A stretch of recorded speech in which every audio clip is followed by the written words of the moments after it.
Я действительно хочу с большим удовольствием, с большой радостью поблагодарить вообще «Танцующий дом», что приехали к нам в Санкт-Петербург.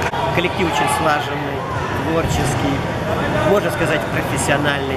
Детишки удивительно талантливые, одаренные, очень хорошо двигаются. И я надеюсь, что этот коллектив будет еще усиливаться, будет расти.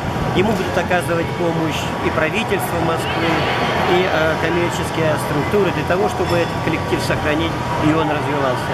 В принципе, для страны такие вещи нужно делать постоянно, системно и профессионально. И таких, конечно, детишек нужно поддерживать. Они удивительные, замечательные, светлые и приносят только радость и очень хорошие положительные эмоции. Поэтому еще раз спасибо коллективу за то, что они поучаствовали. И они являются одним из победителей этого конкурса. Это достаточно высокая оценка очень профессионального жюри Санкт-Петербурга. Спасибо.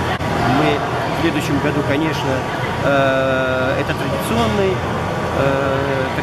мероприятие. Мы надеемся, что это будет 41-й фестиваль, уже 10-й Всероссийский конкурс «Надежды». Будем с радостью вас ждать, приглашаем.